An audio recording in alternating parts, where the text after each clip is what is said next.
The reason you need the same standards is because if we go outside the wire and I expect you to do something for me, you expect me to do the same damn thing. And if a guy comes out of that building and he's coming at me and I'm compromised, you better pull the trigger, or you better jump on him, or you better do whatever it takes. Because we have lowered the standards, we are putting people in places that are going to get others killed. Full stop. Mm-hmm. You and I go outside the wire, okay? You get shot. I'm beside you. Who's picking you up? It's that simple.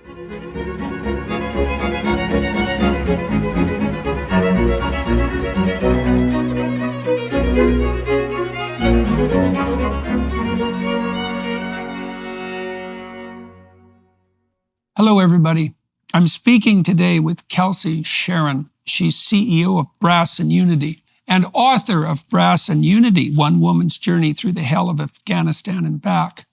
She's a distinguished Canadian veteran. We walked through her story. She was a martial arts champion as a child. She joined the Canadian military when she was very young. She served in Afghanistan and had a series of, well, what you might describe as extraordinarily rough adventures there. We talk about that. We talk about the state of the Canadian military. We talk about the state of Canada, for that matter. We talk about her pathway back to something approximating happiness as a consequence of her experimentation with psychedelics, for example. We cover a lot of territory. So welcome aboard for the ride. Let's start when you're a kid. Okay. What are you like as a kid? Tomboy. Aggressive. I started fighting at 4 years old. Fighting? Taekwondo. Oh, yes. And why did you do that? My mom saw a demonstration at the Coburg Mall in Ontario, and it was kind of what you see in all these like crazy YouTube, where it's like people jumping around, kicking boards and breaking boards and doing all this big kind of demonstration to bring people into their club. My mom called me on a payphone and my dad was like, oh, talk to her about it. So he told me, and she said, look, if we sign you up, you got to stay for the time we signed you up. That's just how it works. So do you want to try it? I said, sure, let's try it. So I did, and that was the rest of my existence. So it was wonderful. Were you a little 4-year-old? Yes. So I am only 5 foot and about 110 pounds on a good day. So I've always been really small. But what we did find out later on is that because of how aggressive I was in Taekwondo and how I was fighting and how often I was fighting, I actually stunted my own growth. I was doing 2-a-days by the time I was 12. What does that mean? So I was training in the morning and I was training at night and I was training during the day if I was not at school. And I was a second-degree black belt by the time I was 12 and a national champion. So I took it really seriously. And that meant weight classes as soon as you hit a certain age. And by, working in the sauna and skipping and doing those types of things, constantly having such a low body fat, my puberty didn't come on till later. So they think that my height didn't quite go with it either. I see. Yes. I see. Yeah. So what did Taekwondo do for you? Discipline, drive, belief in myself, the ability for self-reliance. It's an individual sport for the most of it. Taekwondo is something that's really fascinating to me. Martial arts in general, I think, are by and large one of the most underutilized activities for kids, for discipline and for ownership and for responsibility. I think a lot of people are afraid of the violence tendencies with it. And I get it. It's a striking sport. You don't want to kick somebody in the head too many times. We understand head injury now much better than we did before. But what it gave me was this idea that if I showed up each and every day and I did the work and I put in the time and I trained and trained and trained, I could be the best at something. And because of that, it was really this self-reliance, this piece of it doesn't matter what's going on around me. If I'm solid and I go into this fight, then I'm going to be just fine. And so that's kind of how my life went. And turns out I got pretty good at it pretty quick. Mm-hmm. So I became highly addicted to it. And it not only gave me the self-reliance piece, it also gave me that identity within myself very young. So when I started to go through the bullying phase where I cut my hair about this short and I wore tearaway pants and I wore a wife beater tank top because I was always training, when the teasing came along and all that traditional stuff that happens to kids, it helped me handle it better. I got bullied a ton. Lots of girls would pick fights with me and whatever, that's fine. But I never fought back unless I was hit first. I was always taught that you never hit first, but if you are hit, you make sure they don't get back up. And so I do remember the one time I did get in a fight at school, and I was not afraid of my parents or the school. I was terrified of my master because he was coming in from Toronto that weekend, and he doesn't like when you fight in school. And I found out what happens when you fight in school. He puts you in the ring and puts you through a wall. So yeah, Taekwondo was fun. So why were you bullied, and when did that start? That started really early. I was always more of a tomboy. I didn't really fit. And I always did a lot of activities with the boys. And I didn't really want to be around the girls. It didn't make sense to me because I trained with boys. My coaches were men. I was just always in that environment where you had to be a little harsh, a little harder. I also grew up in the middle of nowhere in Campbellford, Ontario. So I grew up in the woods. I come from, my mother's side came over from Hungary right when the Soviets came in. They made it. And then my dad's side of the family, had no running water till he was 12. And he was like this baby of 7 kids. So I come from this really two hardened parents environment. And so going into that sport made sense, but that also created the identity of who I was, which was a little harsher, maybe. And in case you haven't noticed, I don't have a problem using my voice. So I would use it. And that's irritating for a lot of people. So how old were you when the bullying started? I would probably say like 6-ish. And it was mostly girls? Yes. And what did it consist of? At first, it was just vocal, and they would tease me for my hair because I used to wear. You're gonna love this. I'm sure there's my psychiatrist is gonna watch this and laugh. So I used to wear. My hair used to be really, really short because it was easier with a helmet all the time, right? Just constantly sweaty. You just always have a helmet on. And so I used to wear bandanas when I was going through the grow out phase, but I also only used to listen to Eminem. And so I really young was exposed to this. I don't say angry music, but Eminem back then was, not sober Eminem. And so I went through this phase where it's I was training around a lot of music like this. I was around really hard people. I went into school. And so I just kind of went into myself because I didn't relate with anyone in school. And I was at a Catholic school and I didn't understand. And they do their best to kind of teach you what God is and all of these texts but they weren't really making it applicable to life. It was, this is what God says, this is what you do, this is what you don't do, this is why you do it. And there was no room for discussion. There was no room for explanation or asking the question, why? So that's something that didn't work well with me. I wanted to know why. I had more questions and I just wasn't getting answers. So I just kind of went into what worked for me. And once I did that, that's when the pattern of behavior started. And then, then it got to a little bit of violence when I got a little older, probably 9, 10. Because then once I got my black belt, people were like, oh, you think you're... Mm-hmm. And I was like, no, I really don't. In this weight class, somebody around this height, for sure. But outside of that, Taekwondo is not really jujitsu. It's not really applicable in real life, I feel like, unless you're really good. And was the bullying almost all from girls? I had for a little bit there was boys. And I remember a distinct incident where I was on the soccer field and I was wearing tearaways and they ripped my pants off. I just thought they were not being nice. I didn't think anything of it.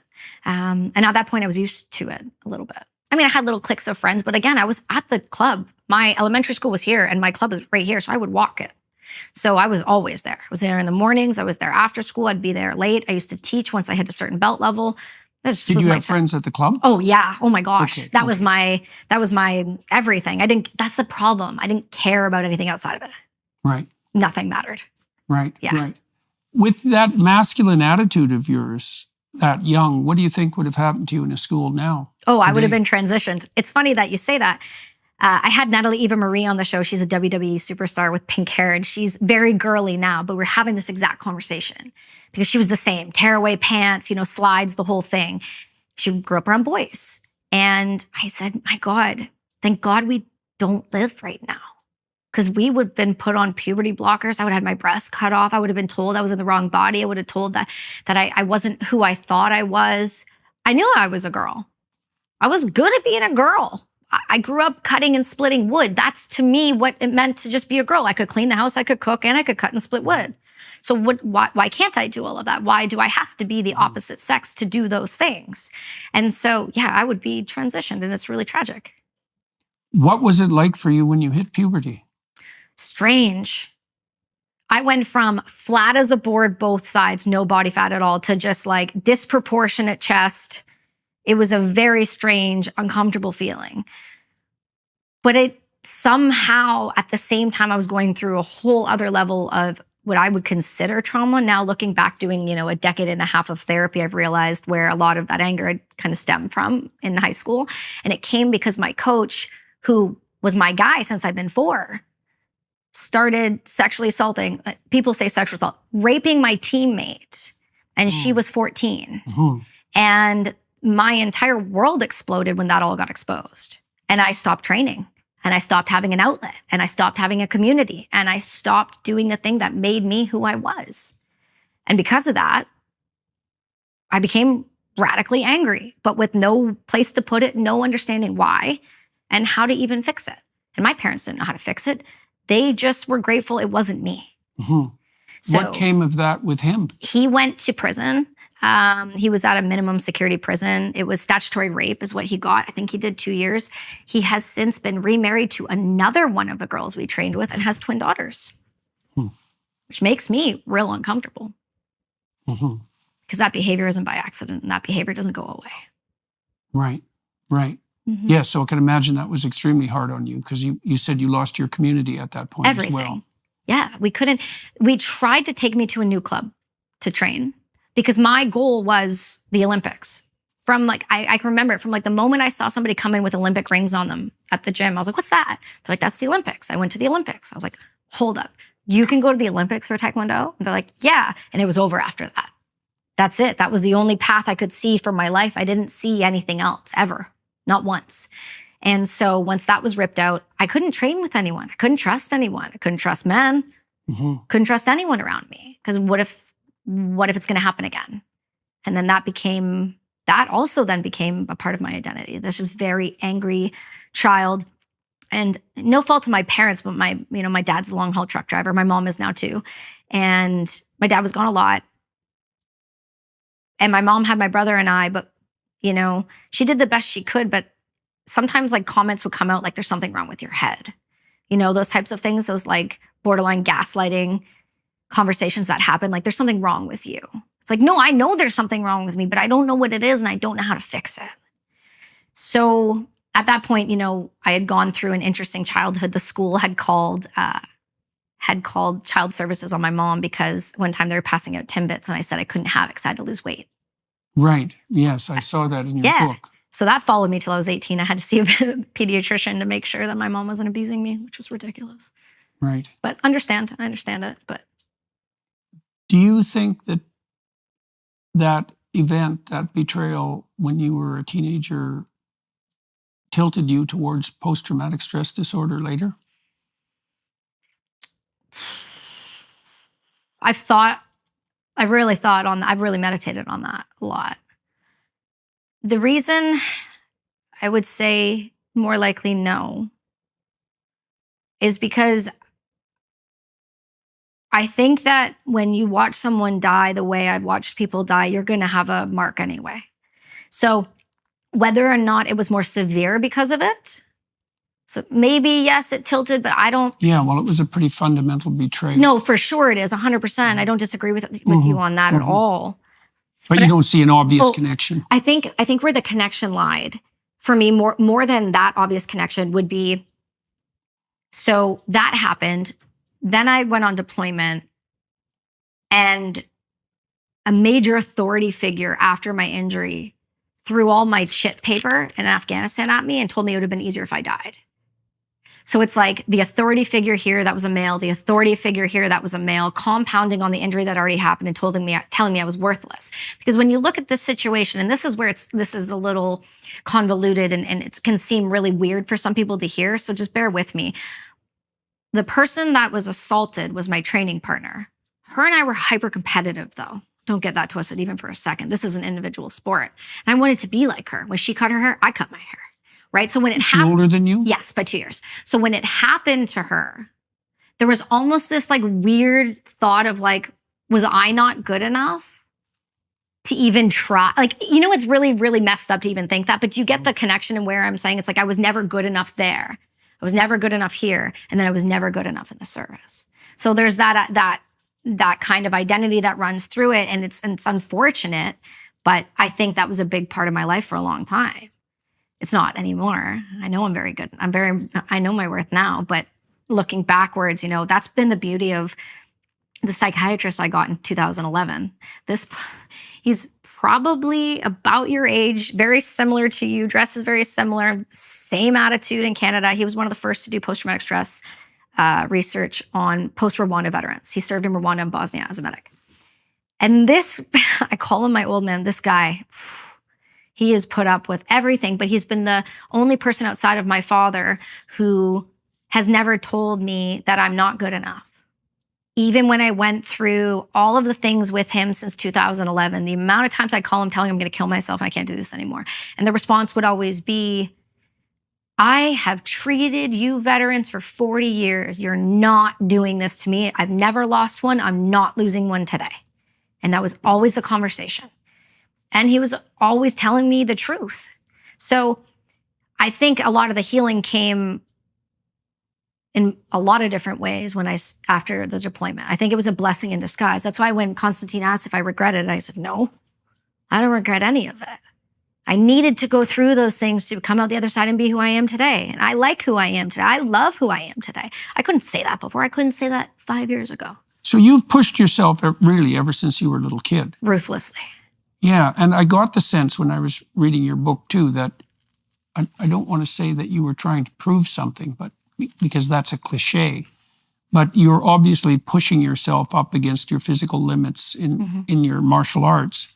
And then you decide to enter the service. And so let's talk about that. Yeah. So why did you decide, and you picked a hard route too. You went into the infantry, which was probably the most... Infantry by accident, artillery by trade. So it's very strange. So in about 2000, I think it was 15, the United States started to integrate women into combat arms roles. So I was Canadian. And when I deployed, my unit went to an American FOB. So we were working for the 101st. We were working for Americans. We were the only Canadians that were with an American set of human beings. We were firing for them. And that was in Afghanistan. And that was in Afghanistan. Yeah. So that was different. And then I ended up doing infantry because the British called and they didn't have a woman to do the job. So they pulled me. Right. So I worked with all of them. But before that, I joined the Army because I went to college in Ottawa. I went to Algonquin for about a month. I tried to get out of the town as quick as I could. And out of the town you grew up in? Yeah, well, I grew up in Cobourg and then we moved to Campbellford and I went there at grade 11. So up until that point, I'd gone to Catholic school my entire life. And then I went into a public school for the first time. So that's fun.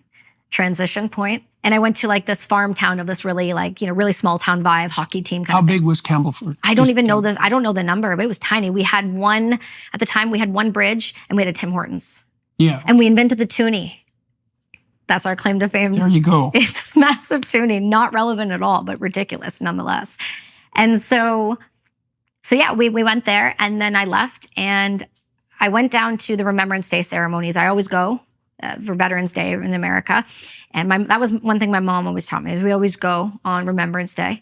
And so I went and I took the bus back to Algonquin and there was a lady on the bus that was in an Air Force uniform with like a plethora of medals. You don't really see that in Canada too much. You see it a lot in the States. They're everywhere. They're hanging off of them. But in Canada, not so much. So when you see that, it kind of sparks a little. So I went over and had a conversation and just kind of like asked her about what she did. And I think she was a pilot or she had flown one of the first females to fly, a whole kind of thing in Canada. So after that, I got off the bus and I just said, I think I'm going to join the Army. So I went to the recruitment office and right outside the Rideau Mall. How old were you? I just turned 18. I left at 17. Yeah. And had you graduated from high school? I had, yeah. I had. I went early to Algonquin to try out for the soccer team first. And then I started school in September and then I went there right around like November 15th. And then I got paperwork that I was accepted in December and I got sworn in December and I was in basic training on January 3rd. So it was a quick. Right. Yeah. Right. Was it a shock? I don't think I even had time to be shocked. I just made the decision and we were going. And that was how it was going to go. We signed on the dotted line. So we went. Right. And so tell me about your basic training. What was that like? I loved basic training. Basic training sucked, but I loved it at the same time. There's something about collective sucking together. There's that we call it trauma bond or whatever you want to put on it. But I liked the competition. Because within your group, you have men and you have women, and everyone's in a different trade, and Air Force, Army, Navy, and then who's going where. And I again loved the idea of being underestimated. It worked for me. It's something that just drives me, because normally I'm the smallest, or I'm the woman, or I'm the whatever kind of like title you want to put it on. None of it matters to me at all. And so we had a couple women, so immediately there was a clash with that. Because what happened was we would go down and do the 10K run in the morning, and then I would, because we weren't allowed the elevators, and then I would sprint up the stairs. But I was first, so I got to the shower first. It's like, okay, you want to be first, be faster. So they didn't like that I was just standing out. I started to stand out a little bit.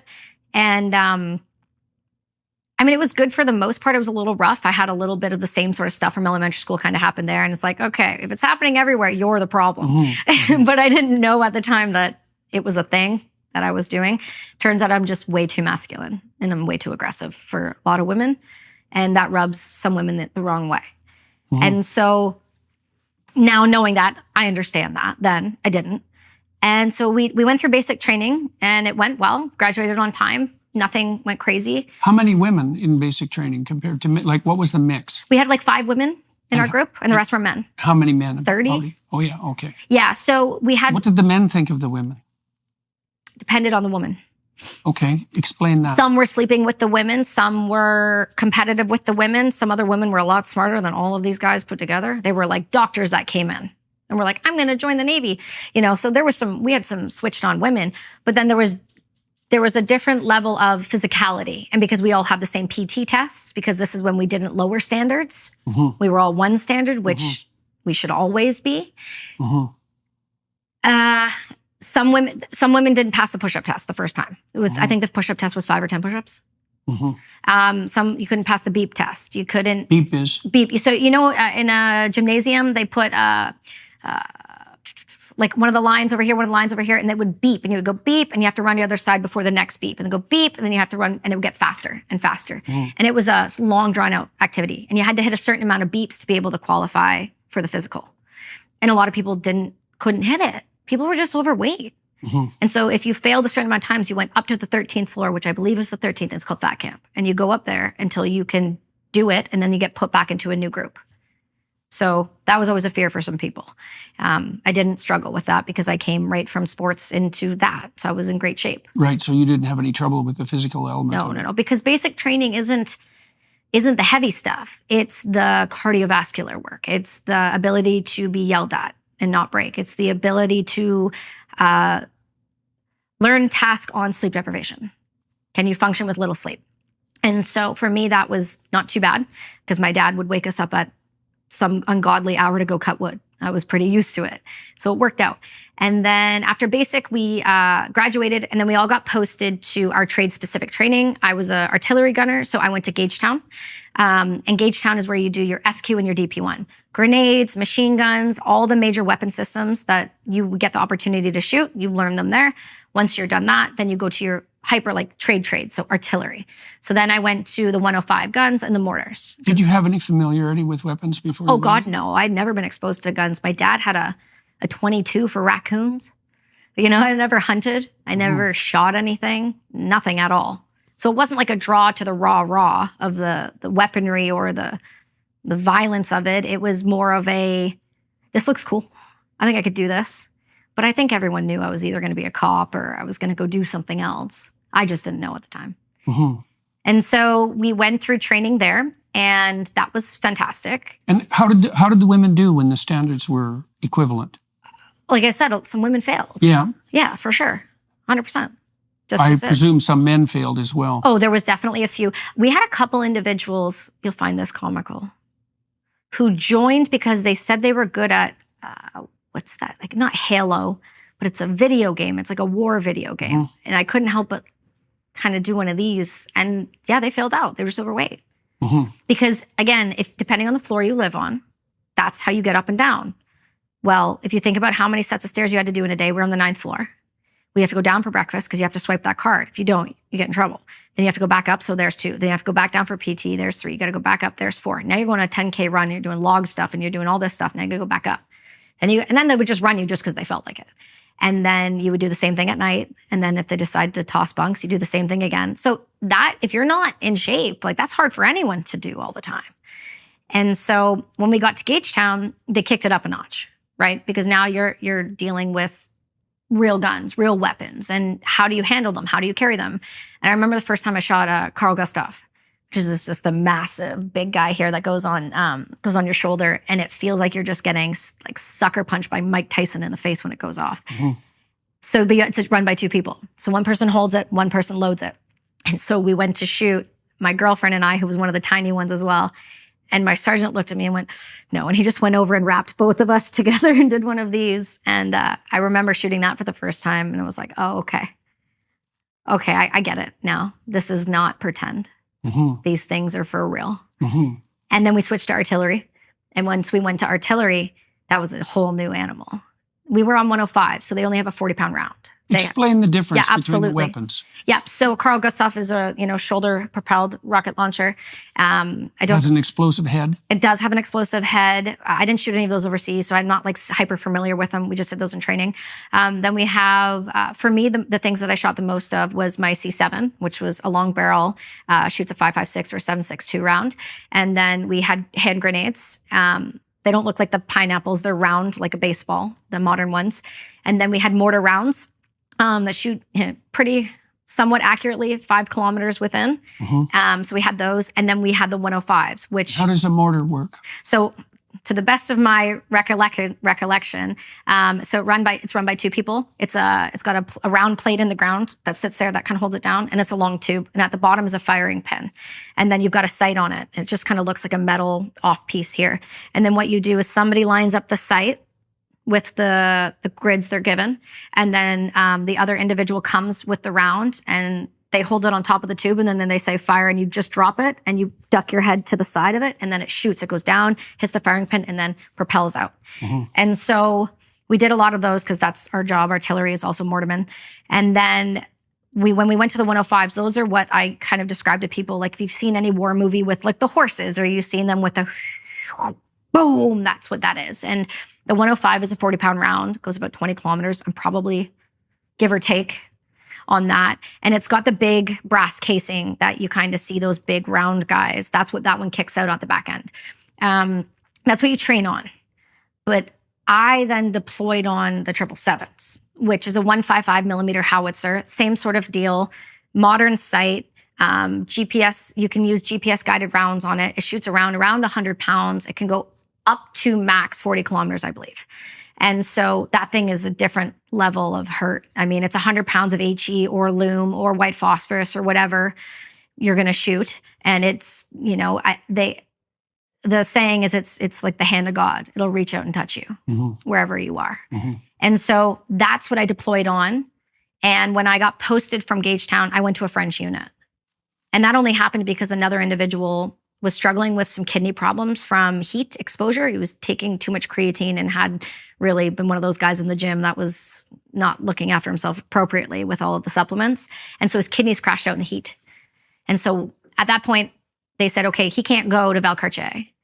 And you're going to Petawawa. And his dad's at Petawawa. And I was like, well, I'll trade. So I gets French. And I'm like, yeah, we'll learn. It's our second language, isn't it? And so I went to Quebec. And then I got there and no one spoke English. And I had a female officer and that was about it. And so I deployed with those guys. I got there in September of 2008. Did you learn to speak French? Just by being around. I don't speak it anymore because BC doesn't speak French. Right. Yeah, it's every other language. So I don't practice. But I learned kind of as I went.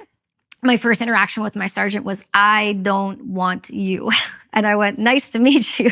And so it was a good start. Yeah. Using the internet without ExpressVPN is like not paying attention to a safety demonstration on a flight. Most of the time, you'll probably be fine. But what if one day that weird yellow mask drops down from the overhead and you have no idea what to do with it? It's better to be safe than sorry, which is why we always use ExpressVPN.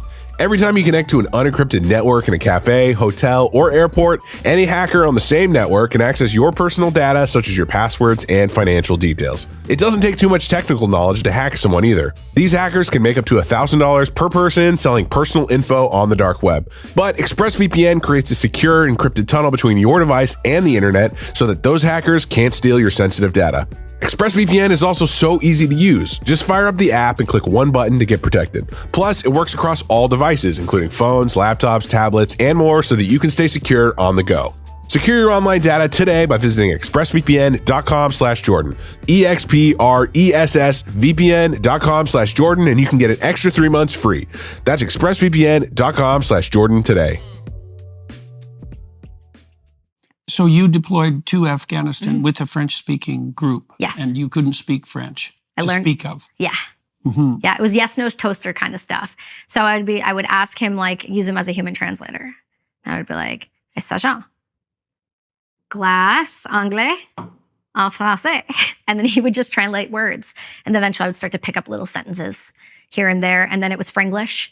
And then it got to a point where I could understand. And I was the remote weapon system gunner for the TLAV, which was a turret tank, like a tank that we have that has a turret that shoots I believe it's a C6, but it's a machine gun and it's a computer system. So I learned that in French. And then I went and learned all the 777s in French and the commands in French and the radio commands in French and the mortar systems in French. How did your fellow soldiers react to you on the French side? You've been to Quebec, right? Yes, I lived in Montreal for a good while. That's right. So, when you hit like Quebec City and you go north, they don't really like English people as much. Yeah. So it was about that. And then when you look at the gun troop and then you get one of your gun troop members is 5 foot and 100 pounds at the time, you go, oh, great. Now I'm going to have to do twice as much work. Right. And so it just, again, it's that prove yourself. Here we go again. And so I was fine with it, and we did it, and it was all good. And once they got a little confident, once they could see I could load around. Once I could load around, it's like, okay, she'll lift things at least. And it was strange. There had to have some conversations. My sergeant now, we're friends now, and we've spoken since. And he goes, yeah, we had to have constant conversations about them leaving you alone. Just like sexually. Because that stuff was just rampant. It's still rampant. It's just not ever prosecuted. Yeah. Yeah, so, okay, I want to for sure wander into the Afghanistan territory and your experience there, but I'm also curious about your feelings about women and men in the military. Yeah.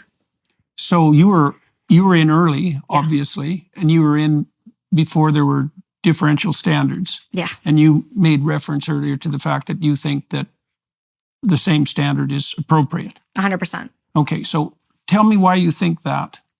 Perfect example. You and I go outside the wire, okay? You get shot. I'm beside you. Who's picking you up? Right. It's that simple. Okay, so what do you think that implies for women in the military? Like, I mean, the idea is that women can do anything men can do. That's not true. Yeah, I know it's not true. And it doesn't even seem to me that it's particularly appropriate, but it isn't like I exactly know how to deal with that. I mean, you obviously worked yourself, half to death in order to be able to manage this, and you did manage it. And so it's hard not to say, well, good for you. Right. But by the same token, it seems to me odd that we're insisting as a society that, especially in direct combat, that men and women can play the same role. And so what do you think about all that? I think it's really complicated, and I'll tell you why.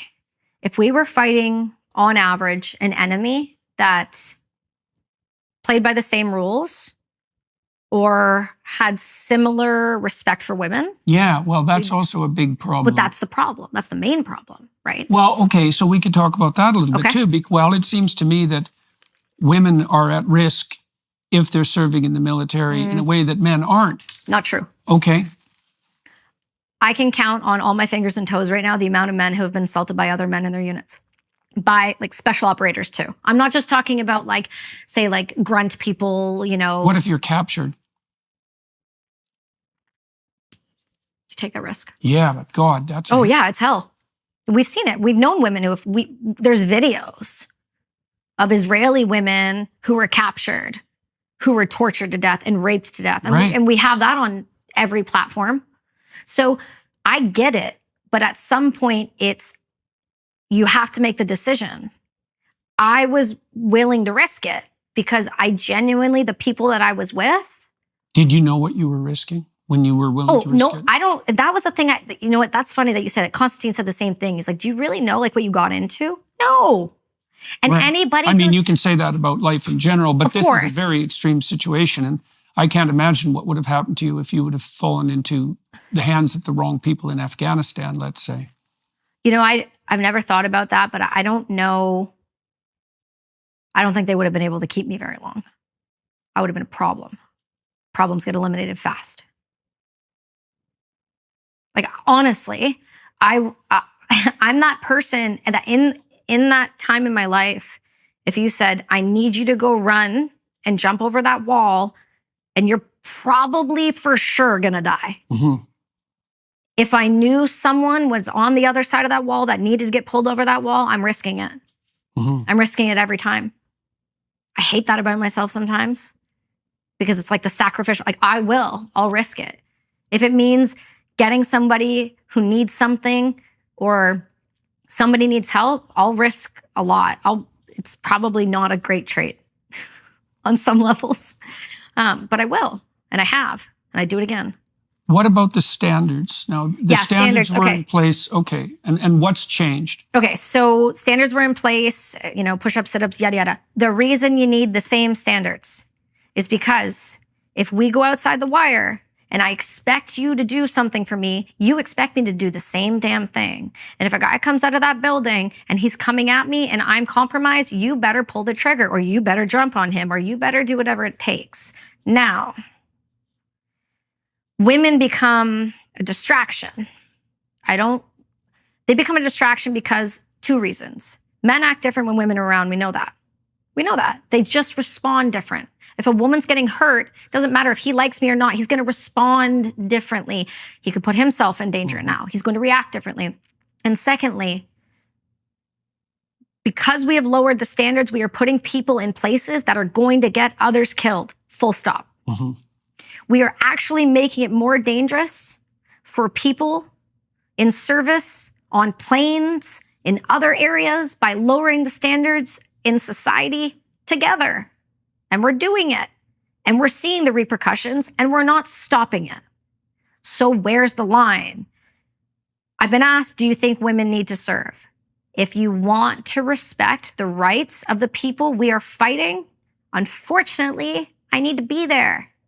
Women have to be there because the Taliban and ISIS and God knows how many other enemies we've continued to make.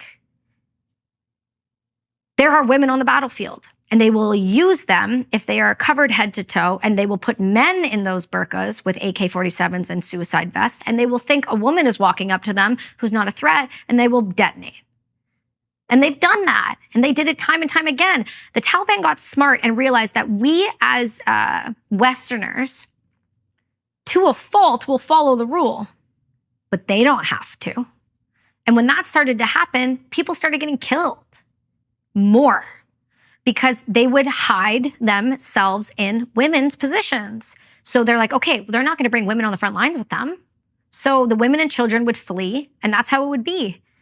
And then we started going, well, we have to do something about this because they were hiding weapons, money, jewelry, indicators that they were working with the Taliban in like women's hair and like under their burqas and under their breasts and like things like that. So when I finally started going out there, you're finding all kinds of things because all of a sudden there was a woman there to actually search people. And we had never done that before because a man cannot touch a woman. And so as long as we want to fight fair, as long as we want to fight up against the current individuals we're fighting, whether that's Hamas or ISIS or the Taliban, you name it. Speaking of the Taliban, side tangent here, 2 seconds. Have you seen the new article that came out and they were like, oh my God, did you know the Taliban have started stoning women again? That doesn't really shock me. When did it stop, Jordan? I'm sorry. And also, all of these people who have something to say about it, where were you for 20 years when we could have done something about it? When we were standing there watching it? And you said, we can't do anything about it. So why do you care now? You don't care. Selective outrage. I'm over it. Sorry.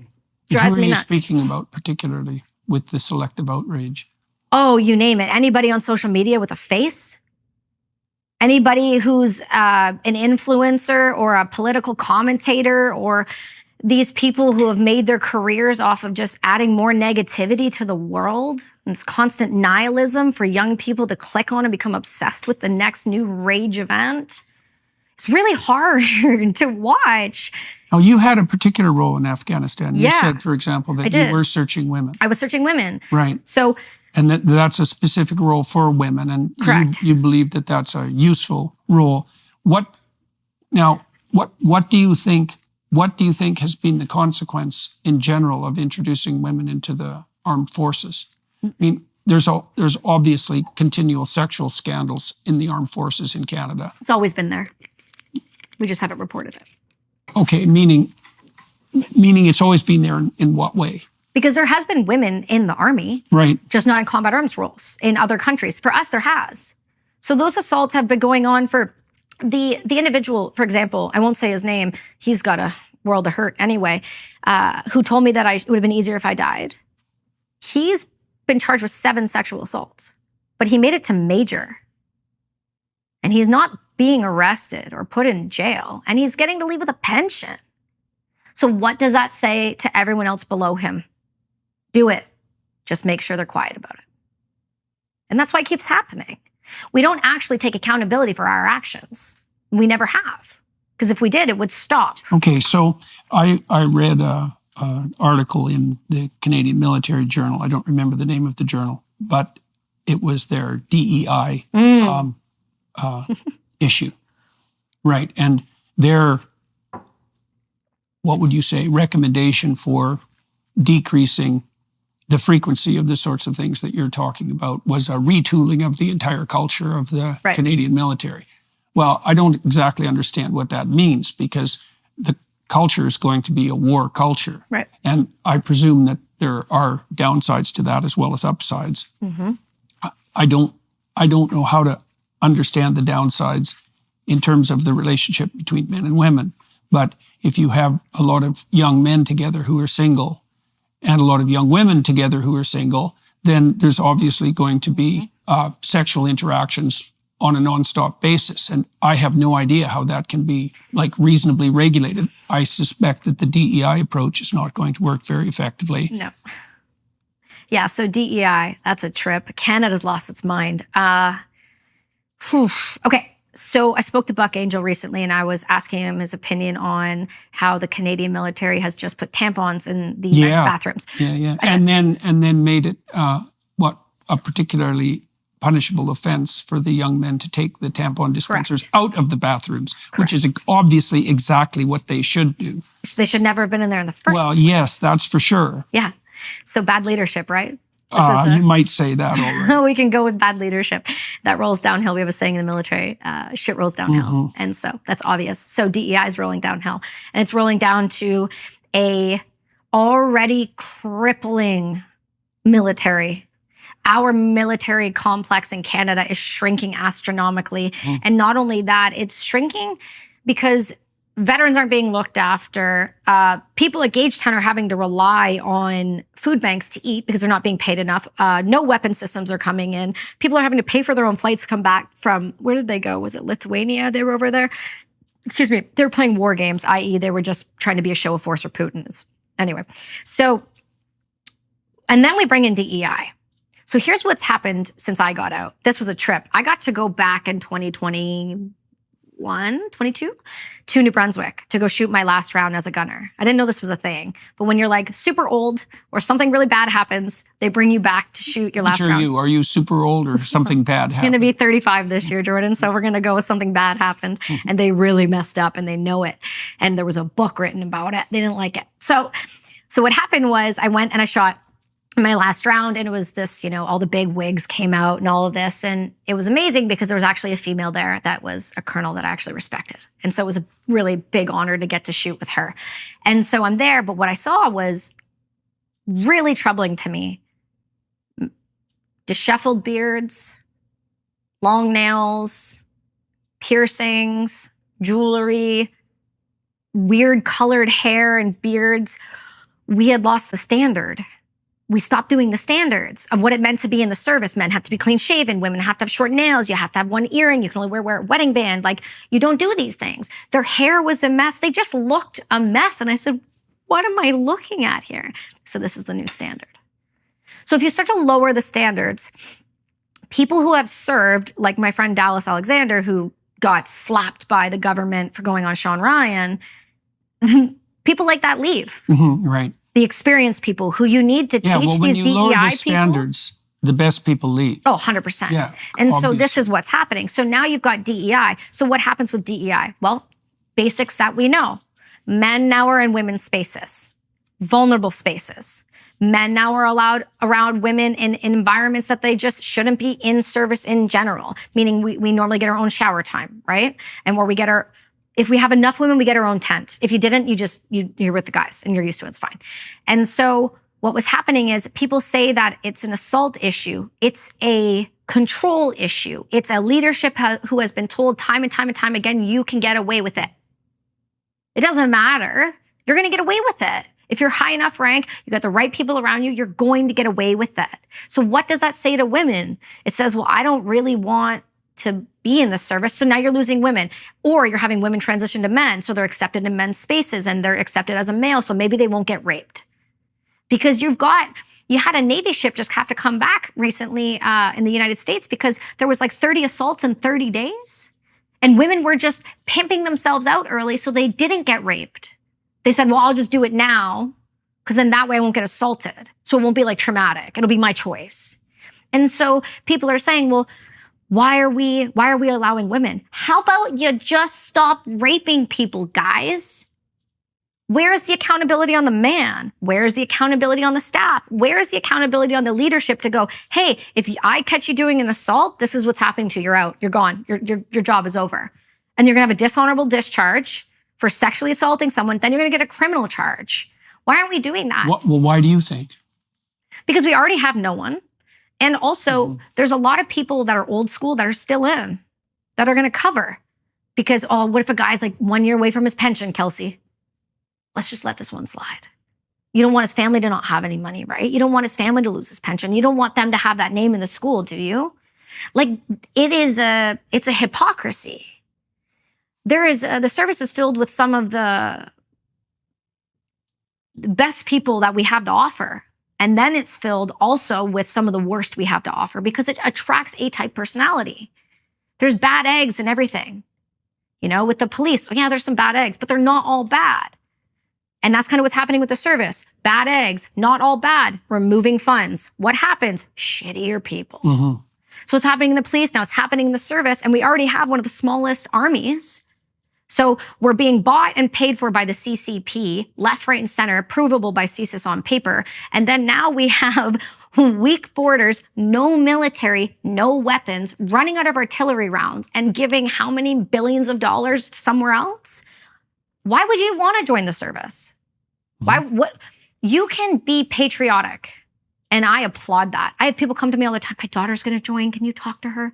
So I'm not going to talk anybody out of anything. It's their path. If they believe they need to go do it, they will go do it. But at the same time, I'm sorry. This is not the country I fought for. So why do you think this is happening to the military in Canada? It's really easy to control people when they don't have somebody to stand up for them. Look at the protest. Okay? So when our own police turned on people at the protest. You mean the truckers' protest? Yes. So I was involved with that in BC. And my parents are truck drivers. Who do you think I'm going to support? And also, my business was crashing because of them. And I was losing everything that I had just built post-Army because of them. You actually think that I'm going to stand for this? And watching what I was witnessing, anybody in their right mind was not okay with this. So I came out and I did a sign and I said, I stand with the protest. And everything just went, and I started talking to some friends. And then next thing you know, we got like a leaked WhatsApp chat from the RCMP. And it was like saying some really nasty stuff about how they were going to like take their jack boots to the protesters' face. They were using Nazi comments. They were doing some really nasty things. And what I realized right there is, who is going to stop us when the police turn on us? It's like, at least we have the service. At least we have the veterans. Like, it's not the military that's going to stop it, because they're weak-minded at this point. If you're a DEI, believer in that service, I'm sorry, you're not. If you believe in DEI for the Army or the Navy or maybe the Navy, or the Air Force, I'm sorry, you've lost the plot.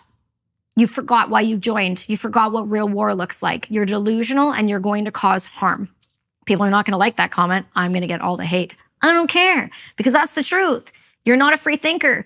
Your job, I get you've been told that you were supposed to follow in suit, but there's also a point in your life when you come to a fork in a road and you go, do I believe this? If you go, no, it's going to suck, but you have to stick to what your truth is. And mine is that behavior is not acceptable. So who is going to stop us? Well, it looks like the veterans, because it's not the military. Because the veterans are the ones that know what war is. Because we've all been there for the past 20 plus years, and now we're all rocking into it again. The military doesn't look after its people, doesn't equip them properly, doesn't feed them properly, doesn't look after the families, and puts you on an increasingly dangerous amount of pharmaceutical intervention instead of actually solving the problem. So why would you serve? I'm sorry. Never again. Not for Canada.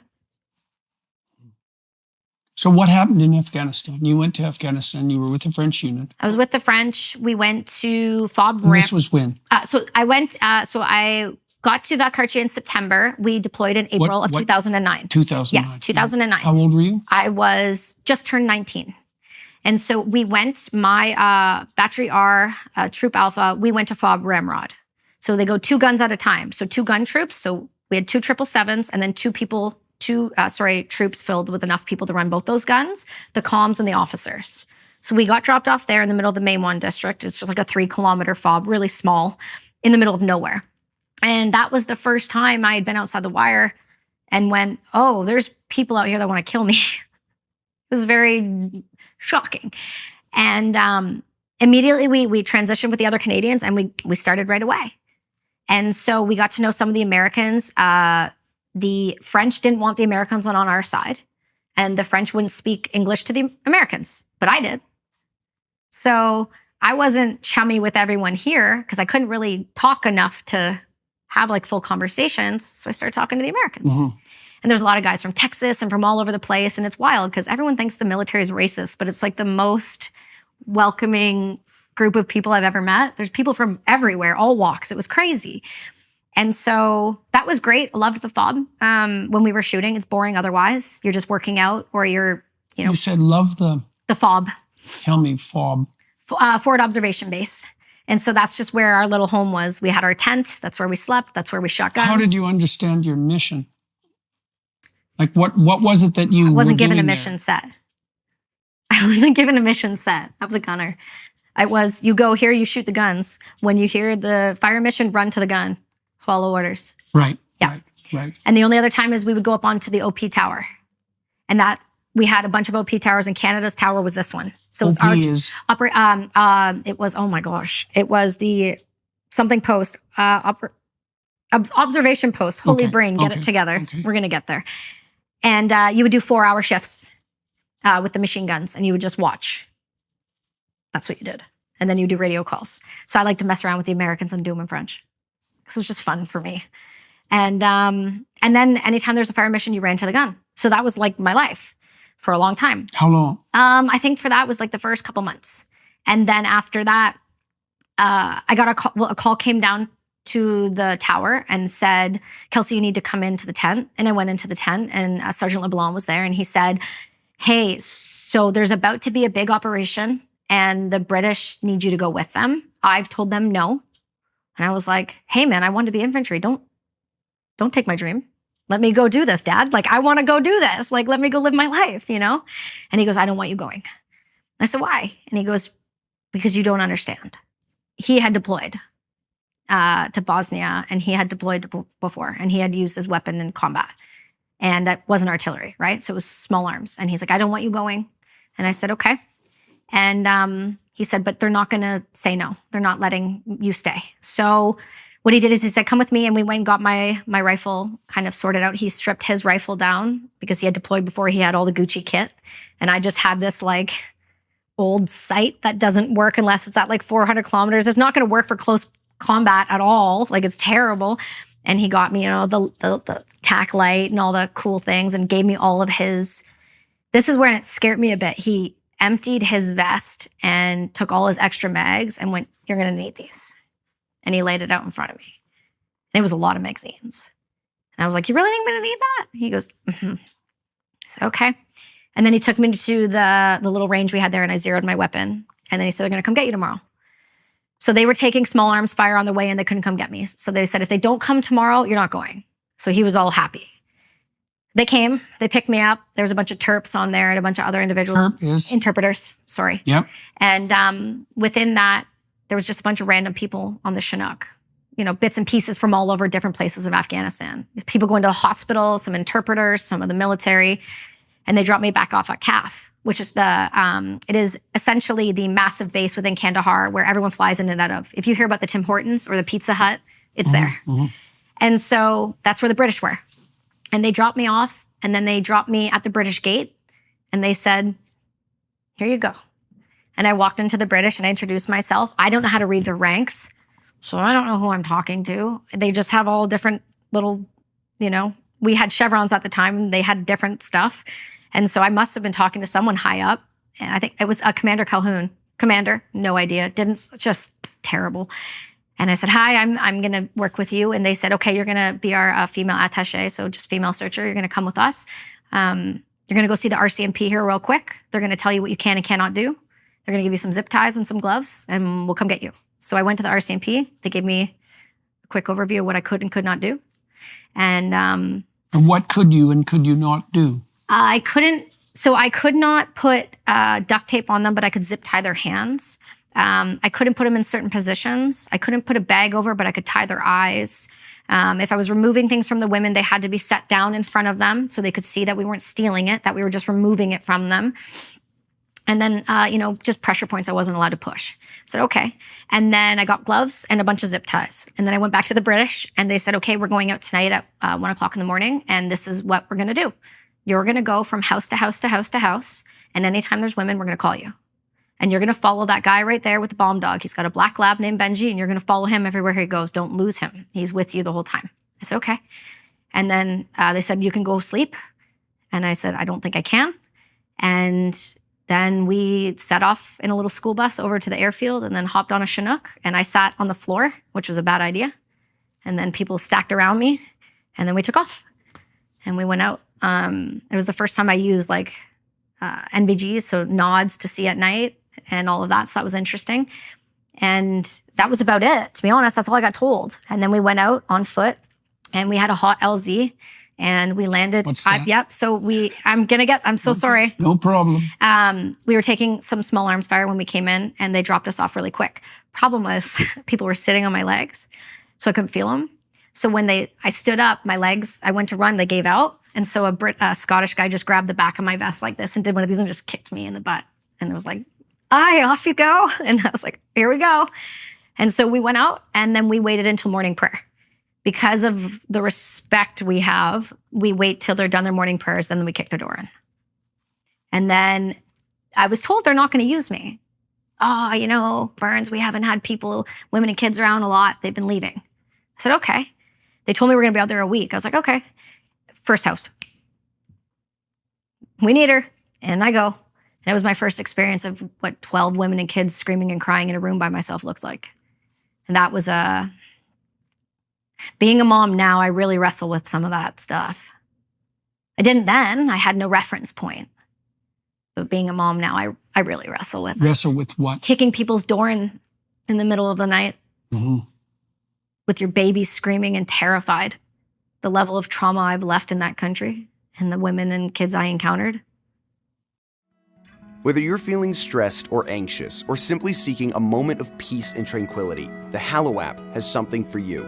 Hallow offers an incredible range of guided meditations and prayers that are designed to help you deepen your spirituality and strengthen your connection to God. With Hallow, you can embark on a journey of exploration, diving into different themes and types of prayer and meditation. From gratitude to forgiveness, each session offers a unique experience, sparking your curiosity and deepening your spiritual understanding. Choose different lengths of meditation to fit your schedule, whether you have a few minutes or an hour. This flexibility puts you in control of your own spiritual journey. With its user-friendly interface and hundreds of guided meditations, the Hallow app has quickly become a go-to resource for people seeking spiritual growth and healing. You can download the app for free at hallow.com/Jordan. Set prayer reminders and track your progress along the way. Hallow is truly transformative and will help you connect with your faith on a deeper level. So what are you waiting for? Download the Hallow app today at hallow.com/Jordan. That's hallow.com/Jordan. hallow.com/Jordan for an exclusive 3-month free trial of all 10,000 plus prayers and meditations. What were you looking for? All we were told is we were looking for caches, weapons, a lot of money, anything that would indicate people were working with the Taliban or anywhere near sort of IED, which are improvised explosive devices, any of those farms. And that's all I was told. And so if I were to find big wads of money, or I would have find cell phones and any of those things, I was like, bring them to them, like, okay, this is what I found, who I found it on. And so— Did you? Yeah, we found a lot. They hid stuff in women because they didn't think I'd be there to search them.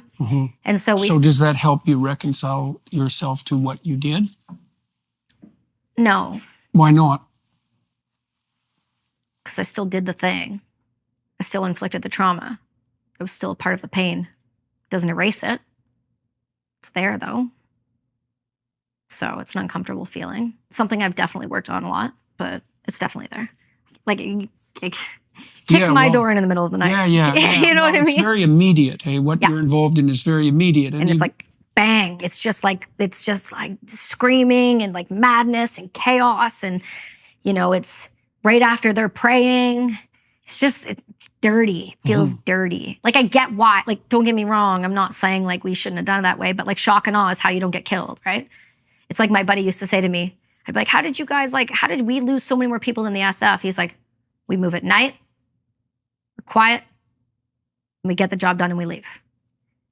Conventional forces, we roll out at the same time every day. We go down the same road every day. We're sitting ducks. It's different. So anyway, you got to be quick and you got to be shock and awe a bit, right? So that's the tactic.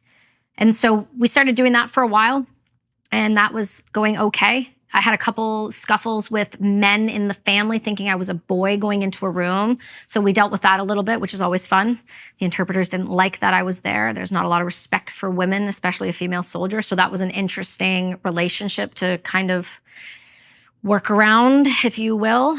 And then we had a couple situations. Wow, I would have done. So that's an additional difficulty of being female in the armed forces in those countries. Yeah. Absolutely, because if you're fighting a country that has little to no respect for women, by and large, across the board, depending on your level of extremism, you're going to be dealing with a different trust issue, right? So, yes, well, I would imagine that you're particularly hated too. Oh yeah, you could feel it. It like burns through you. I bet. Yeah, you can feel that, but that's okay. I equally hated them just as much, and I made sure they knew it. So, again, this is where that masculine side switched on and there was no feminine left. And so within a couple days of being out on our on-foot operation, I was with— except you said that it bothers you now that you're a mother. It does bother me. I think it should bother anyone. You're a I'm human not being. disputing that. Oh, no, for sure. I just think that feels natural to me. I feel like if I were to say, I had no problem with what I did to those women and kids, I think that would be slightly sociopathic. Yeah, right. And I consider myself a painful empathy, like for a lot of people, especially, post psychedelics and really opening and doing work on myself. That kind of shell and heaviness isn't there anymore. That like need to protect my heart is not there anymore. Now it's like, painful all the time. Like right before we came here, there was a woman at lunch just yelling at her child.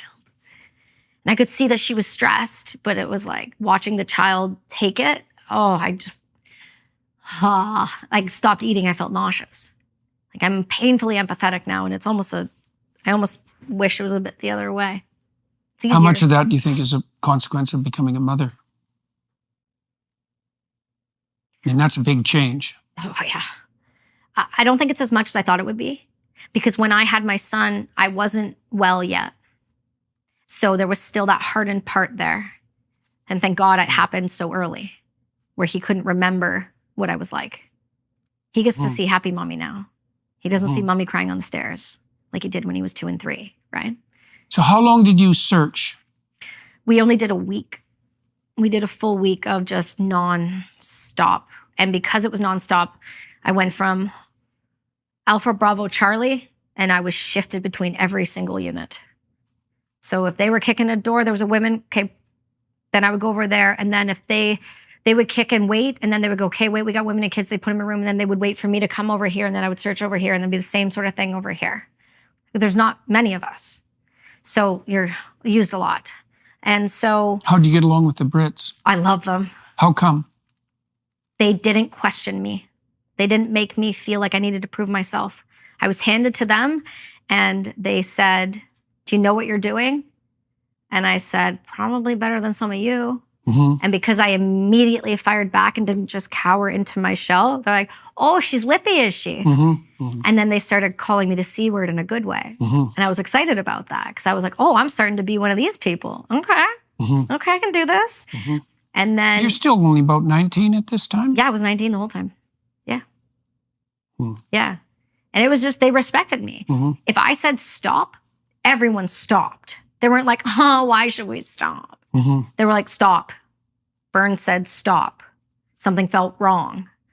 And so they respected me. And so I got on with them just fine. And it was really lovely. There, you know, I had South Africans, English, Irish, who else did it? Fijians.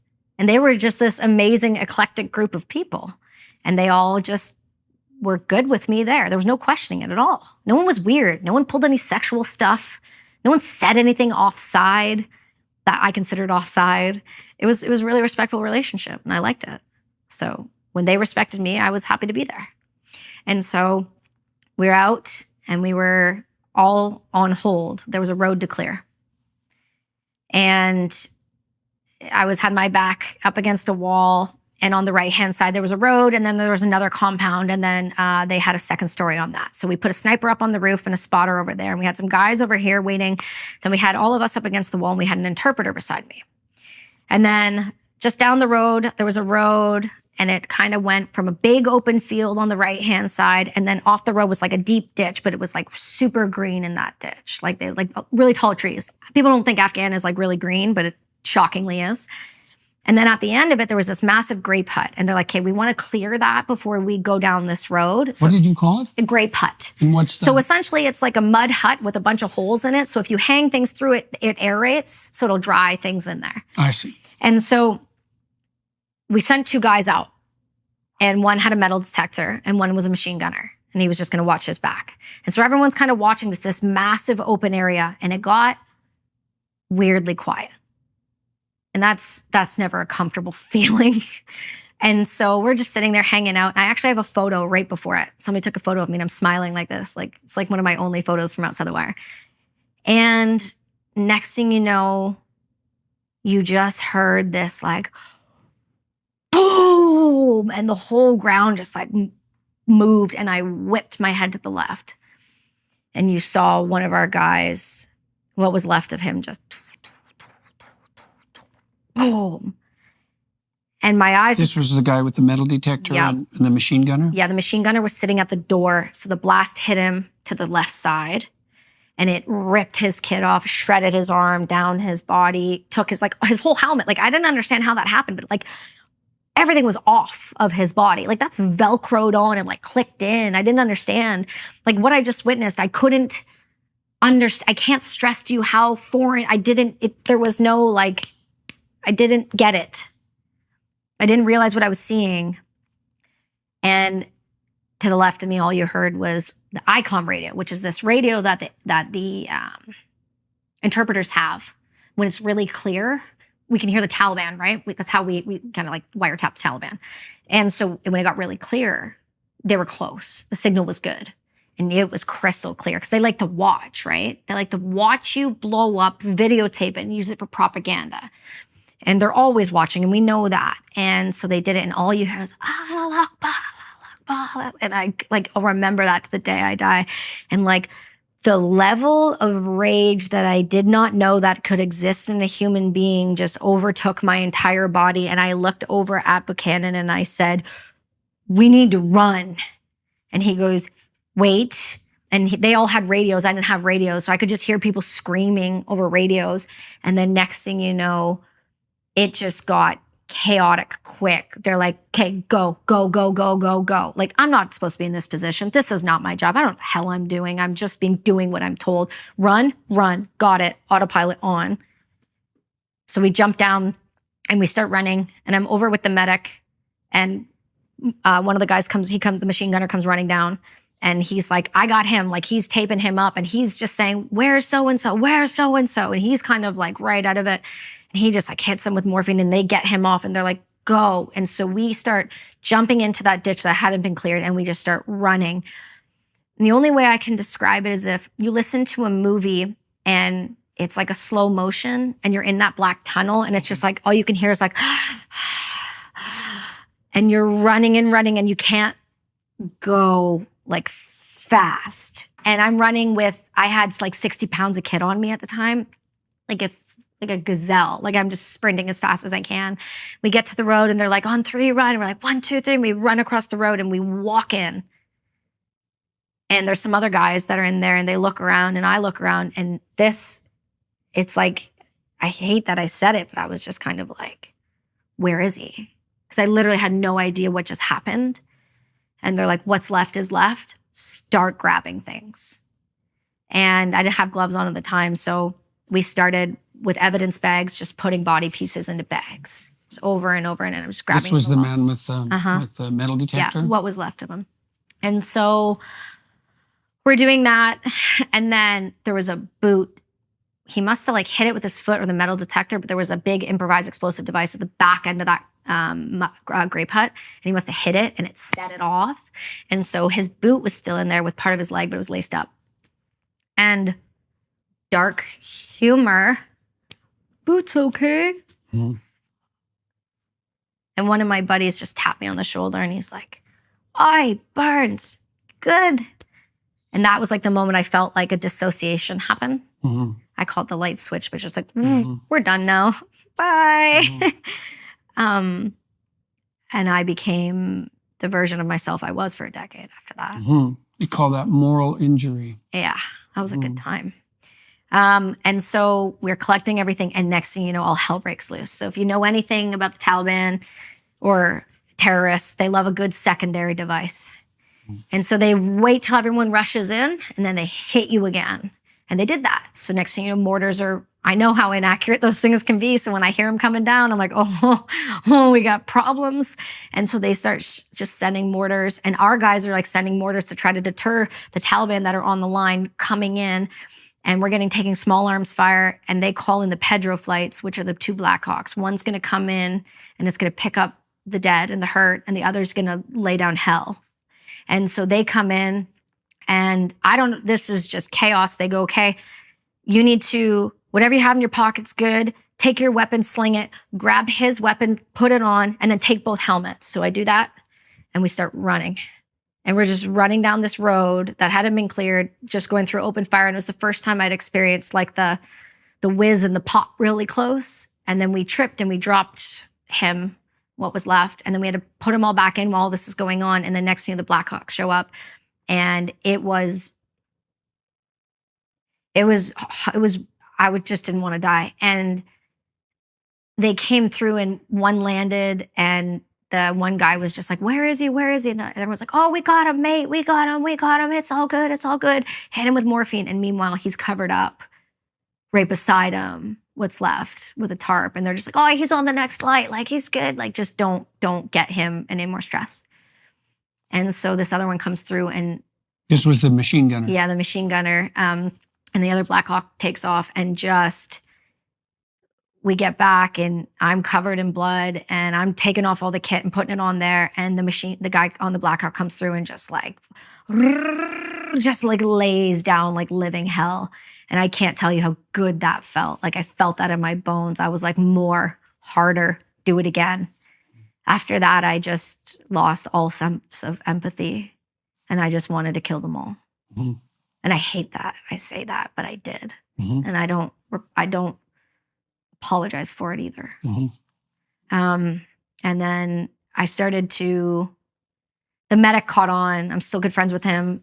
The trauma that you Yeah. experienced, to what degree do you think that was a consequence of the mayhem that you saw? And to what degree do you think it was a consequence of that hatred? I think it was, because there was a lot of other things that happened on that one that really compounded it aggressively. Mm. But I think it was more the shock to the system of watching someone die the way I did. Mm-hmm. And then the hatred came in secondary to really compound like just the pain of it all. Yeah, well, that's a real transformation of personality. Yeah. Yeah. It was not, I got quiet. Mm-hmm. That's how everyone caught on. I just stopped talking. I stopped eating. I stopped sleeping. But when we came back to when we were getting everyone out, right before we kicked off again, I started obsessively rubbing my hands. Mm-hmm. Like this, Mm-hmm. and like trying to get the blood off. Mm-hmm. And till this day, it's 2024, I still don't touch raw meat with bare hands. I eat meat. I eat predominantly only meat, but I don't touch it. I can't touch it. I haven't gone hunting yet because of it. I'm really bummed about it. Yeah. We're working on that one. That's my last bugaboo. Mm. Yeah. Yeah. Because I didn't have gloves when I was grabbing him. So that was uncomfortable. Yeah, I think that's fair to say. Yeah. Yeah. So I make jokes about it now because it's how I cope. Starting a business can be tough, but thanks to Shopify, running your online storefront is easier than ever. Shopify is the global commerce platform that helps you sell at every stage of your business. From the launch your online shop stage all the way to the did we just hit 1 million orders stage. Shopify's there to help you grow. Our marketing team uses Shopify every day to sell our merchandise, and we love how easy it is to add more items, ship products, and track conversions. Shopify helps you turn browsers into buyers with the internet's best converting checkout, up to 36% better compared to other leading e-commerce platforms. No matter how big you want to grow, Shopify gives you everything you need to take control and take your business to the next level. Sign up for a $1 per month trial period at shopify.com/JBP. Go to shopify.com/JBP now to grow your business, no matter what stage you're in. That's shopify.com/JBP. So what happened to you after that? So we pushed off and we just kept going. And then I don't know if it was the next day or that same day because everything started to become a blur after that. We just started getting hit. Every time we walked somewhere, every time we moved, we were just taking it. Small arms fire, mortar fire, we were just getting clapped like constantly. They were everywhere. And so I got put in a weird situation again. I was with one of the troops. I was with Stephen Noble's guys. And we were walking into a smaller village and there was screaming up ahead in a compound. It was like women. And whether it was like a target or whether it was a setup or whatever that pulled us there, he says, we pushed into this compound, like, get on the roof. And I was like, let's fucking go. Like, now it's my turn, right? So they lift me up because I can't get on that roof. They lift me up onto the roof and there's another guy to the right of me and then there's me and then there's a sharpshooter right beside me to the left-hand side, which is like a sniper, but the Brits call them sharpshooters, not quite snipers. And another guy there. And we are just laying down hell. Like I'm feeling nothing. We're just laying down hell. And the sharpshooter goes, I'm out of ammo. I got to jump down.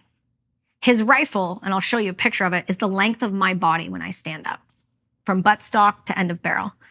So I'm laying down rounds. He jumps down. As he jumps down on the left-hand side, we get flanked. And 3 rounds go, hit his buttstock, protects my hip, and just misses me. Mm-hmm.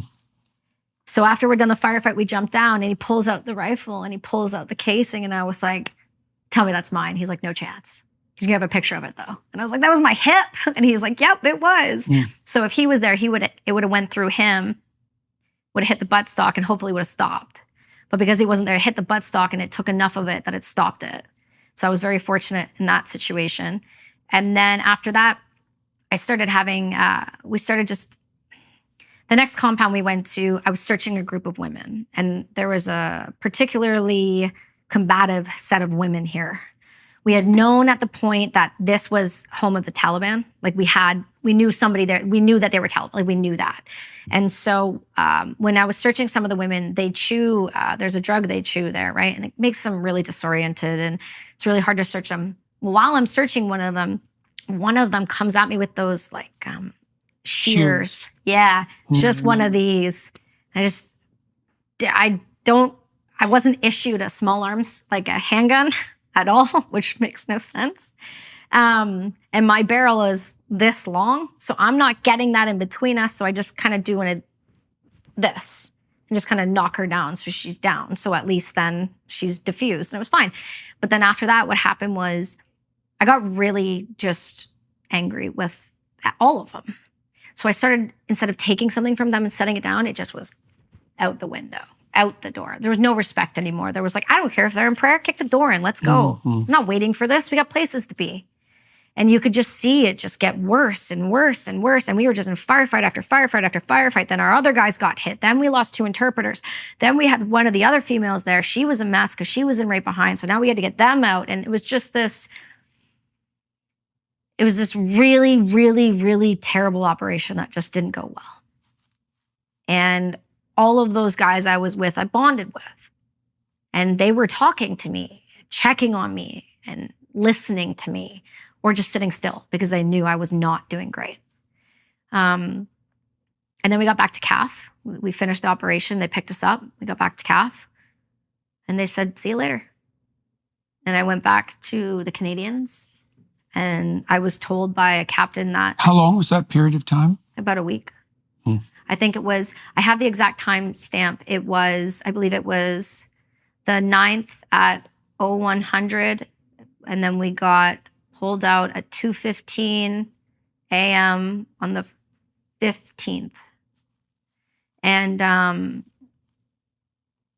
I went back to the Canadians and I was told right away to just not talk about anything that happened because no one's going to believe me anyway.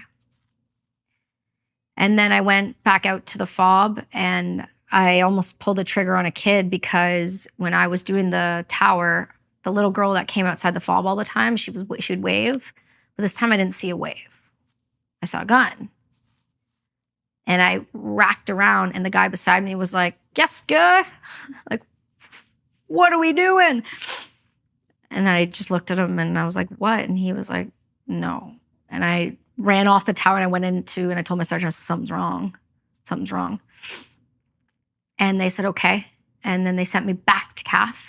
And then they sent me to the doctor. And they said, we're seeing signs of acute post-traumatic stress disorder. We're going to put you on these pills. Because I stopped sleeping. I stopped eating. I did that. What did they put you on? I have a list, but there's 11. Okay. I have a list though. So there's 11. It's uppers, sleep meds, antidepressants, anti-anxiety, you name it. It's just those types of medication. Got it. Yep. And then they said, okay, go on your HLTA, which is your holiday. So I went to Dominican Republic with my mom for 3 weeks. And in that time frame, we lost more Canadians that I was with. And I was angry and I drank and I was not fun to be around. And I just wanted to go back. And I went back out to the FOB, told an officer off, and they sent me back to CAF again. And they're like, oh, don't worry about your stuff. You're coming back, don't worry about it. So I left all my stuff at the FOB. And they brought me back to the doctor and they're like, this is getting worse. And then they sent me to the QM, which is the quartermasters, where you get like your inventory stuff. And they made me start counting pens. And then my braid wasn't good enough. So a warrant officer yelled at me and then I unleashed living hell. And I was told I had to go back to the doctors and I did. And they said, you're going home in 3 weeks. So I went home 3 weeks earlier before the rest of my gun troop and I never saw the British again and I never saw my unit again. And then I got back to my unit in Quebec before everyone else and they told me I was going to the hospital and see you later. And then I went to the hospital in Ottawa. And then I was there until they deemed me acceptable to try to retrain at the Connaught Range, and it didn't go well because I was working on a range. And then they decided they were going to med board me out in 2011. So I got med boarded out with severe post-traumatic stress disorder and an undiagnosed traumatic brain injury. And what was the traumatic brain injury from? How was that acquired? So what we understand now about machine guns, Carl Gustav's, artillery rounds, the concussive blast off of one round will give brain damage. And I did a lot of that. Right. Yeah. So. Right. Because we have the 11 of the same 13 symptoms, right? So my TBI was actually a big contributing factor to why I wasn't healing, but we weren't treating it because we didn't pay attention to it. Right. Because it wasn't written down. Right. And what kind of care did you receive when you got back to Canada? A social worker, I found out recently. I had a social worker at Ottawa who was trying to work with me. They tried to do hypnosis. They did EMDR. They did medication. They did exposure therapy. We did all those things, and it just got worse. And then the medication increased. And then I moved to British Columbia with my now husband, and I was given to the Operational Stress Injury Clinic in Vancouver, which is an okay place. But luckily, Dr. Passy was there. And he was given, I was given to him. And he was the gentleman that you mentioned earlier? Psychiatrist, Yeah. And he was helpful? Yeah, I still work with him weekly. Why was he helpful? What did he do right? He had walked the walk, so I know he understood. So I didn't have to explain myself to him. And he gave me the space and didn't tell me I was broken. He said, I see this all the time. You're going to be fine, kid. Just give me time. And I said, okay. And the idea of being the only suicide he ever had, like, would haunt. I couldn't do that. I didn't live because of me or wanting to be here. I lived because I had an obligation to others. And so... Who? My now husband, I've been with for 14 years. I met him right before deployment. And then I moved up to You write BC. about that. Yeah. Yeah. Yeah. And I just can't let people down. It's like it's like the worst. So I stuck around. How are you doing? Fantastic. How Truly. come? Psychedelics, community, purpose, love, all of it in combination. Mainly the catalyst point, though, with my husband did the best he could for as long as he could. My psychiatrist has never failed me. But what I had lost, and people don't really talk about this, when you transition out of anything, professional sports, military, police, going into the civilian world is not the same. And if you lose that community, right, so you're hurt and you don't have an identity. Yeah. And I was told at 21 I'd never work again. So that's a great label. So you have post-traumatic stress disorder, you're never going to work again, and you're broken. And we become the stories we tell ourselves. We know that. So I told myself, I'm the injured veteran who's never going to work or get better. Because that's what I was told. So why wouldn't I believe that by the people who are trained experts in their fields? And it was only when my doctor said to me one day, like, we know you want to get pregnant, but you can't be on some of these pharmaceutical meds. So what about cannabis? And I was like, I grew up, like, that's a no-no. Like, no. He said, just give it a try. And I was like, okay. So I slowly started to integrate cannabis and remove sleep medication. And that worked. Then we got down to the What last... did cannabis do for you? It allowed me to get to sleep and stay asleep. Oh, yeah? Okay. Yeah. Because my problem was waking up from nightmares and the night sweats. I was really violent at night when I'd sleep. And so I was never sleeping, so I was never resting. And we know that it takes 72 hours to break someone without sleep. It's not much. And so from there on, I said, okay, I'm going to go down this more holistic route. And I started my art therapy. My doctor suggested art therapy. I started on the kitchen table in 2015. I started building bracelets out of old spent casings that my friends would send me from the range, which I found out really quickly was illegal when the RCMP cornered off my cul-de-sac and showed up at my door with guns. They were like, so do you have rounds in there? And I was like, nope. I'm like, do you have a warrant? They're like, nope. I'm like, 7,000 50 cal rounds on the other side of that door. They weren't actual, they were just casings, but you can't take those. So I was building jewelry out of them, and I slowly started to develop this purpose. And I never wanted to run a nonprofit, but I wanted to impact our community, and I didn't know how. So I was like, well, if I can make something, then that can be the vehicle that puts that money with those charities that's going to do the boots on the ground work. So then I'm impacting change and I'm funding something. So that was my mentality going into the business. What did that grow into? Brass and Unity now Yeah. is, oh my gosh. So Brass and Unity, I mean, it took off in 2016. I met with Kevin Hart and he gave me the best piece of advice I've ever been given, which was, at the time it was called Her Wearables. He goes, you need to make it a unisex name. And I was like, right. So we did. He tweeted it out. And a year later, I was on Ellen. And it, Julian Huff and Michael Bublé and all these people started wearing it for suicide prevention. And I was like, okay, we're cooking with something. Then next thing you know, we were nominated for... What were you making that they were wearing? Just these. Just bullet jewelry. Like with actual casings. That's it. Oh, yeah. Yeah. Oh, yeah. Just pull. Use your muscles. I believe in you. Thank you. You're so Thank welcome. you. Thank you. Sorry, I'm a positive affirmation individual. Yeah, well, those are very nicely made. Thank you. Yeah. So I started making these and then we started selling them in the fashion world. Now, let me tell you about the fashion world and bullet casings. It doesn't mix. I don't know if you know that. It seems logical. Yes, right? So long and short, it ended up kind of skyrocketing. And by 2019, we were in Elle, Fashion Magazine, all of these things, all these stories, all these celebrities, 200 retailers I had hand signed myself, just hustling my way through North America. And COVID hit. And I lost my entire business overnight. Talk about a lack of purpose, having your whole identity wrapped around a jewelry company. That was a bad idea, isn't it?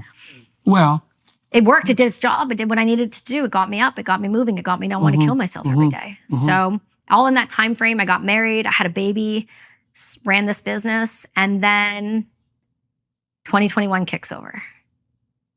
And I get this phone call again from the same guy who introduced me to ayahuasca.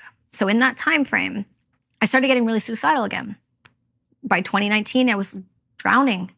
I couldn't figure out why. I'm doing all the things. I'm doing what I'm told. I'm trying all the exposure therapies. And why isn't it working? And my buddy calls and he said, hey, what about ayahuasca? And Griff's like, do you know of Heroic Hearts? I said, no. They said they take veterans to do ayahuasca. I was like, what's ayahuasca? They're like, this tea. And I'm like, all right, let's do it. Last kick at the can. Give it an honest try. 30 days later, I went and did it with a group of operators and Blackwater dudes and Army Rangers. And I realized in that moment, it was less about the ayahuasca and more about the community. I was welcome. I was brought in again. I was seen. So we did ayahuasca for 3 days in the woods. 3 days. Yeah. And my life changed. What did you learn? That the way that I was taught that God exists isn't true, that God is everything. And that I wasn't going to go to hell because I wanted tattoos. And that there was nothing wrong with my head. And that I was going to be okay if I just had faith in something bigger than myself. That was when? What year was that? 2020. 2020. So after that, I've never been on a pharmaceutical drug again. Is that right? Yeah. From that point? From that point. Wow. Yeah, we're going into 2025 soon here. So. How's you sleeping? Fantastic.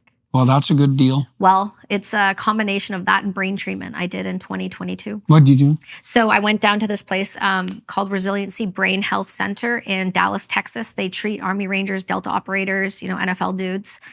And what had happened was in 2021, from starting my podcast, I met Griff within the first 4 episodes. So I did psychedelics and that carried me through and I integrated that.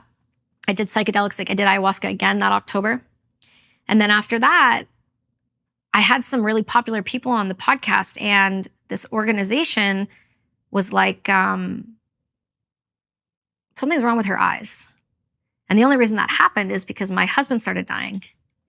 So all while this is happening in COVID, my husband and I were in the garage and we're watching a Joe Rogan podcast, literally the same pattern of behavior we have every day. And I was smoking a joint before bed. He'd sit in the garage with me while we just have this like routine. And he looks at me and he goes, Kelsi, something's wrong.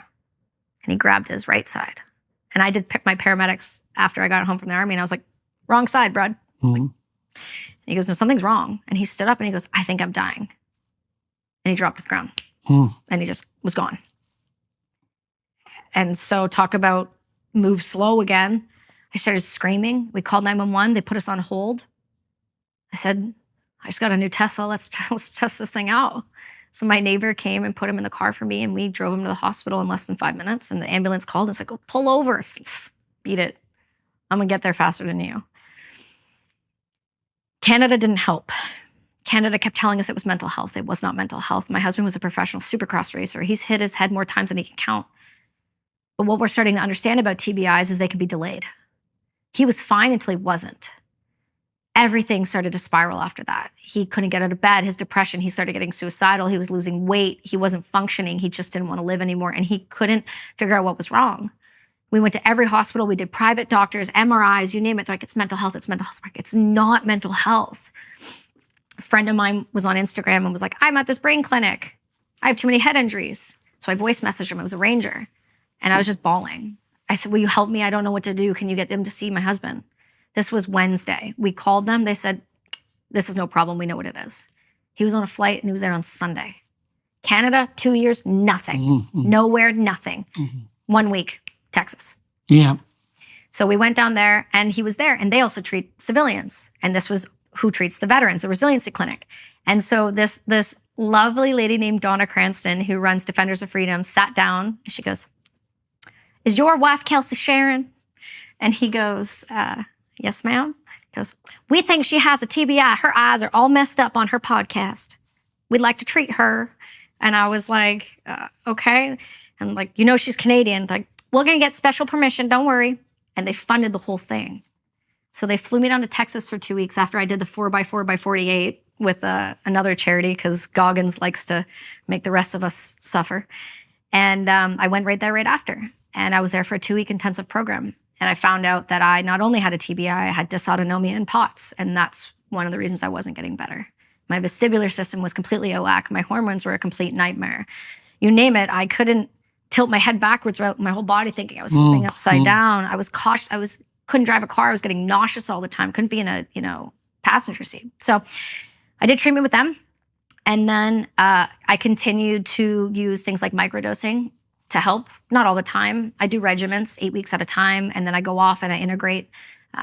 But I still definitely have a tendency, when I get depression, I don't go as low as I did, but I go a little, but enough to go, okay, are we sleeping? Are we eating right? Are we moving enough? Are we having enough water? What was I watching? Was it triggering? Was it Tucker Carlson all week? Maybe let's take a break. Let's go into something a little lighter. And so I start looking at all those things before I go to the next solution. And all in that time frame, I, wanted to help veterans differently. So we donate 20% of our proceeds from Brass and Unity. I started journaling and writing a book. I started this podcast that was kind of taking off. And then I was like, might as well become a psychedelic integration coach, so then I can help these same people that helped me. And that's what I did. And then now cut to where we are in 2024, where the book came out last year, and I'm healthy and I'm happy and I love myself and I know my worth and I know where I'm going and I have a direction, and I am so goddamn grateful for the people I have around me, because without them, I wouldn't have been here. And they didn't give up on me. Our government gives up on everyone else, but no one gave up on me. And it's only because they didn't get a hold of me in time. Because if they did, I wouldn't be here. All right, ma'am. Thank you very much for walking us through that. So for everybody watching and listening, I'm going to continue to talk to Kelsi for another half an hour on the Daily Wire side. I'm not exactly sure what we'll talk about. Maybe more about the state of the military in Canada, and maybe more about psychedelic treatment as well. So if you'd like to join us on that side, you'd be more than welcome to do that. Thank you very much for agreeing to talk to me today. Thank you for having me. Yeah, it's a pleasure. It's a pleasure. Thank you, everyone. Thank you to the film crew here in Austin, Texas today. Yeah. Thanks a lot, guys, for making this possible, and to the Daily Wire Plus people for making this podcast what it is. Much appreciated.